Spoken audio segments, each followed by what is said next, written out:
Some of them are going to be great, some of them are going to have the same problems. For the faculty and staff who are here, right, there's a need to continue to push the agenda forward. So what would I say are some of the important ingredients to get it done as you think about the future? The first is you have to have leadership that is committed, that says that these issues are important, that they're timely, and that they're urgent. And if you don't have that happen, the work won't get done in the same type of way. And I saw this with our work with community colleges, where a dean of, let's say, mathematics would invite us to come out, math and science. And we would go and we do all this training and development on faculty, and then math and science would be like this safe haven for students, but the rest of the campus was hostile and alienating. So unless you have leadership on board and in tandem saying the same thing, you'll have pocketed success, but you won't have larger success.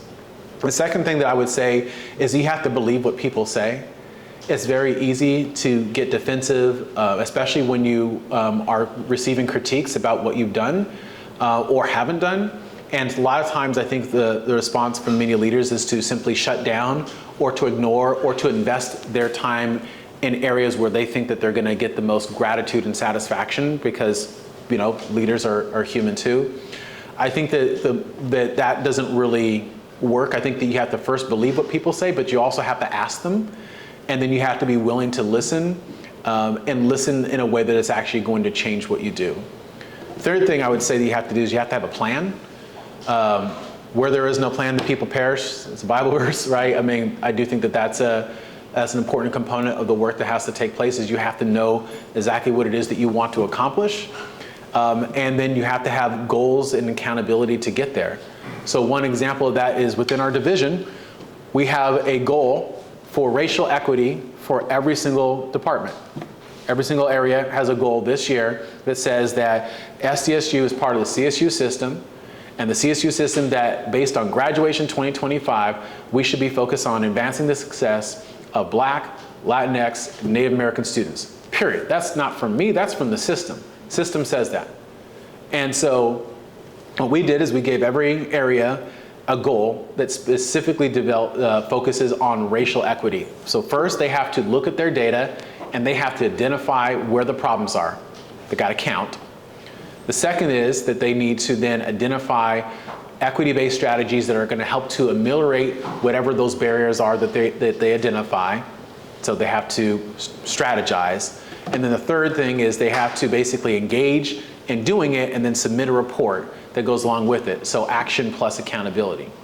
And I think that the key thing to all of it is really the accountability, because you can ask people to do something, but if there's no mechanism for accountability, it doesn't really get done in the same type of way. And so for me, it was a core commitment to making sure that every single person, every single department, I should say, was committed to making a better experience for our students, but not just based upon one anecdote or what feels good or what sounds good, but actually looking at their data, identifying groups that are experiencing disproportionate impact, meaning they have outcomes that are lower than that of their peers, and then working to actually change that. And part of the reason for it, and I mentioned, and I kind of alluded to this earlier, is my doctoral advisor, her name was Caroline Turner, is Caroline Turner. I guess, I don't know, was Caroline Turner, but she's still my advisor in many ways, so I call it, is Caroline Turner. And so she does work on like faculty diversity. And she wrote this article focusing specifically on students of color that has really helped us shape the way that I think about the work that we do. And the title of the article is called "A Guest in Someone Else's House." And basically what she says is that when students of color walk onto a campus, that the building names, that the art and imagery, that the faculty, that the paintings and murals and sculptures and events are oftentimes ones that are not reflective of them. And that as a result, that they oftentimes feel like they're a guest in someone else's house.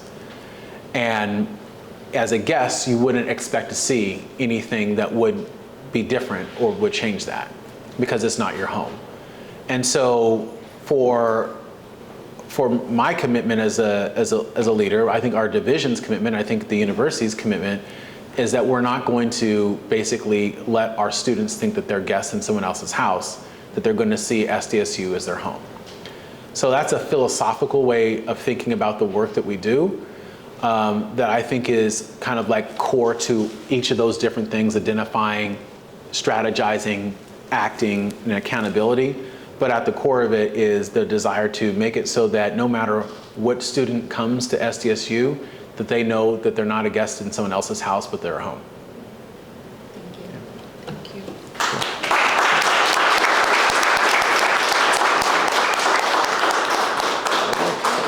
Thank you.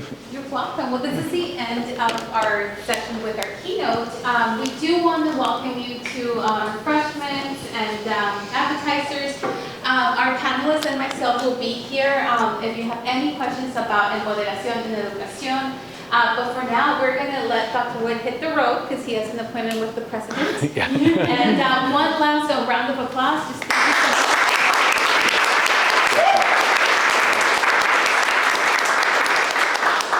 Sorry, I also wanted to introduce here the Assistant Vice President for Student Affairs and Campus Diversity, Edgar Hodge.